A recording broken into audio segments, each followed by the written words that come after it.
สบายดีเด้อพี่น้องทักทายสบายดีพี่น้องเขาสู่สองน้องไม้เซ็นเก่าเซ็นเคยพี่น้องไอ้คนเก่าคนเดิมเราอยากตีกันคือผ้าแม่ตีโคตรโต๊ะพี่น้องเอ้ยเราจะไปใส่โต๊ะมาแห้งละบันมาเมียนเต้าให้เอื้อยเพิ่นไปเมื่อหน้าพี่น้องอันนี้เป็นเอื้อนเพิ่นสีเขียวมาหมักสีเขียวแห้งสิเลือดเอื้อยพี่น้องคนลืมเอาเต้าเมี่ยงพี่น้องได้เมื่อหน้าแล้วค่ะลืมเมี่ยงเต้าเอาไว้อยู่นอกกระยานแบะมาโคมยานแบะยานงัวมาโคมพี่น้องก็เลยให้เราไม้มาเมี่ยงให้คนกำลังหัวยางมาผัดก้อนเค้กใหม่เลยพี่น้องโอ้ยเจาะกับบริถือมาเนาะครับบริถือเจาะมาซ้ำบริถือหอดเจาะมานากับบริท่ายังพี่น้องฝนตกมันบ่มีแดดบ่ต้องท่าดอกเปลืองประหยัดเอาบ่ได้ไปการไปงานใช่บ่ต้องท่าพี่น้องเอ้ยหนากับอันสิสืดแหน่ปากกับสีสีดเพราะว่าเฮาบ่ได้ท่ายังหนากับบริท่ายังเลยฝนตกน้ำจ้องกับบริถือบ่ในฝนนะพี่น้องเปียกเบิดอย่าติ้งโอ้ยอย่าเห็นนะญาติเด้เดี๋ยวลิ้นเดี๋ยวข้างอย่าเห็ดเนี่ยว่าอย่าเห็ดว่าวดื้อบ่ฟังเด้อคือฟ้ามือแม่เลยกินขนมหลายจนเดี๋ยวแมงกินดูหลายขนมน่ะแขวคนสิบงามมาแขวหลอนคุณนะแขวหลอนจักเล่มเลยสองเล็บที่ตามแถวดำเลยถ้วยเละไม่ใส่โอ้ยแขวพัดละพงก็หลอนก่อนพัดละพงคือสิหลอนไปเบิดเลยพี่น้อง6 ปีแขวก็หลอน6 ปี 7 ปีแขวกำลังเริ่มหลอนนะคนนะพี่น้องอันจะติ๊กก็เหรอฝนตกไปใส่บ่ได้พี่น้องอย่าเขาหัวเขาส่วนกับเขาบ่ได้ฝนเศร้านี่มาทำไปซื้อไข่ด้วย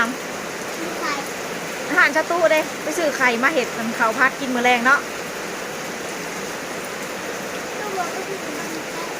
โว้ยไปพี่สังไก่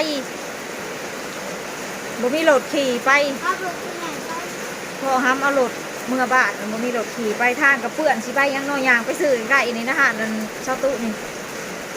ไปบ่มันไก่นี่สิไปยังบ่ไก่เนาะเสียงฝาหอกเนาะ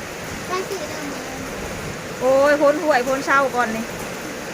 ยังไปซื้อไข่มาใส่ข้าวผัดเขากินอยู่2 คนพัดเขาละจาน2 จานก็กินอิ่มพี่น้องเบาเตี้ยตะวันบ่อยู่เพราะว่าพอเพิ่นน่ะเบาเตี้ยตะวันพี่น้องเบาเตี้ยบ้านนาเขาเอิ้นลูกบ่แม่นมันเบาเตี้ยตะวันเขาเอิ้นระบาวระบาวแล้วแห่เอิ้นกันระบาวแล้วแฮมเอิ้นกันระบาวแล้วว่ะเอ้ยไม่แต่งก็แม่นี่แหละต่างเองต่างถือตัวเองจะฟ้องต่างให้เจ้าของโอ้ยอย่ามายิ้มซะนะแขววองนะ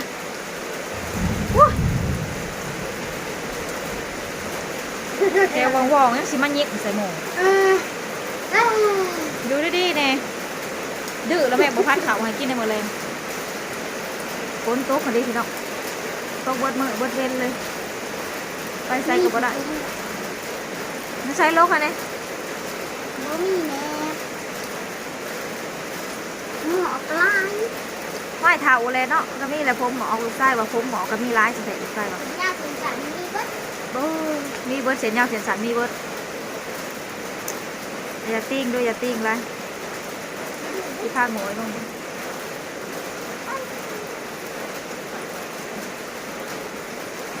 อย่าติ้งมามะกอดบ่มีหมากซุกบ่ฮัมเครือตัวนี้บ่มีซุกบ่เครือตัวใกล้ๆนี่บ่มีบ่ ยังจะได้ส่ง มันยังดิบบ่ ยังไม่ทันได้ส่งมันคืนมาเป็นวิเชียน นางไปนางมาก็อยากนอนพี่น้อง ต้องหลานเดียว โอ้ยอย่าดื้อนะเฮ้ยแค่ว่องๆนะอย่ามายิงใส่เถาะขี้ละไอ้นี่อย่ามายิ้มใส่ เวลาเรียนนั้นเดียว อย่าดื้อเอาไว้รักงัวไม่ป่าอะไรน่ะนะ นั่นละ รักงัวไม่ป่าอย่าเห็นของเราเหรอยังเอ้อ ลูกนะไว้เนี่ย เอาไว้ใส่เมื่อกี้ขนมขอแต่เงิน แม่ แม่ก็เอาไว้หนึ่งเขาให้กิน พ่อ พ่อก็ไว้หากินหาเงินให้ใช้จบบ่ ป้าดิ ไว้ป้าเจ้าหรือเจ้าไว้ที่ยังสปะเจ้า บอกมา อย่าติ้ง โอ้ยไว้เนี่ย อยู่เจ้าน้าก็เร็วกันเลยนี่พี่น้องเอ้ยอยู่กับเจ้าคนเขาไปหายไปหน้าเบอร์ระบุมีบอลไปลิแล้วก็สอแม่แล้วบัดนี้ไปเก่าคนอยู่น้ำป่าเพิ่นป่าเพิ่นไปดำนาเลยฝนตกป่าเพิ่นไปดำนา อย่าไปดำน้ำอย่าไปดำน้ำ ไปเจ้าก็ไปแล้วแหล้วขอยบ่ได้ไปได้ฝนตกแน่นี่นะเฮ้ยทางกับเปื่อนบ่ได้ว่าขอยสิไป ถ้าไปเนี้ย บ่อย่าติ้ง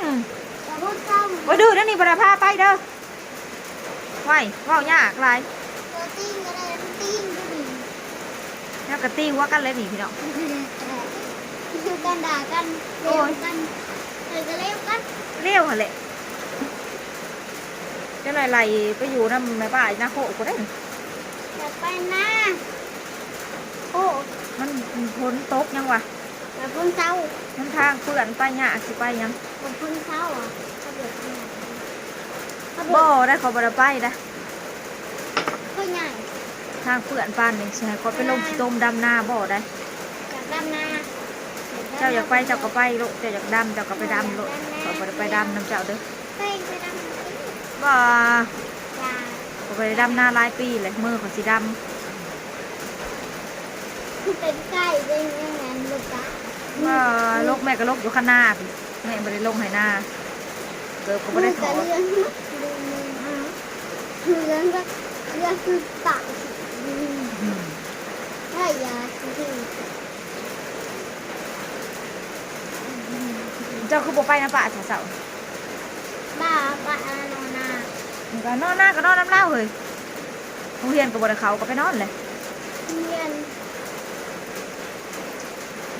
ที่ไหนอะเรียนเก่า โอเคจ้ะพี่น้อง มา เว้าไลฟ์ยายห่างพี่น้องเอ้ยฝนตกไปไสบ่ได้ก็ได้แต่นั่งเตียงซี่เลยพี่น้องจนนั้นก็หากินข้าวอีก ยุคขา